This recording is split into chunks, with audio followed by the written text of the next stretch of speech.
शाळेची सकाळ झाली. शाळेच्या गेटमधून सगळे मुले हसत खेळत आत जात आहेत. शिक्षक हसून म्हणतात, गुड मॉर्निंग मुलांनो. सगळे एकाच आवाजात म्हणतात, गुड मॉर्निंग मॅडम. चिंटू थोडा कंटाळा मुलगा आहे. तो नेहमी उशिरा येतो. मिनी खूप नीटनेटकी हुशार आणि सर्वांना मदत करणारी मुलगी आहे. मिनी म्हणते, चिंटू गृहपाठ केलं का? चिंटू हसत म्हणतो, आज विसरलं ग. शिक्षका वर्गात येतात आणि म्हणतात, उद्या शाळेत रांगोळी स्पर्धा आहे, सर्वांनी भाग घ्या. मिनी उत्साहात म्हणते, मी भाग घेते. चिंटू म्हणतो, मला रंग काढायला येत नाहीत.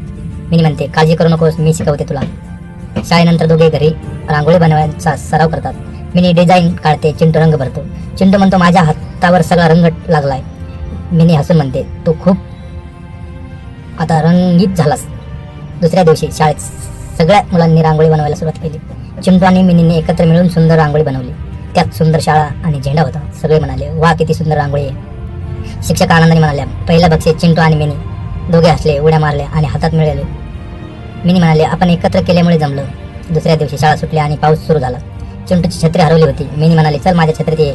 दोघे एकाच छत्री चालत निघाले, हसत खेळत. रस्त्यात एक कुत्र्याचं पिल्लू पावसात भिजत होतं. मिनू म्हणाले, आपण त्याला वाचूया. दोघांनी पिल्लू उचलून शाळेच्या ओट्यावर नेलं.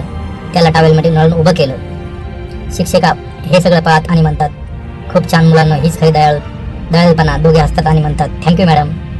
वर्ष संपत आलं. शाळेत सर्वोत्कृष्ट विद्यार्थ्यांचा पुरस्कार जाहीर झाला.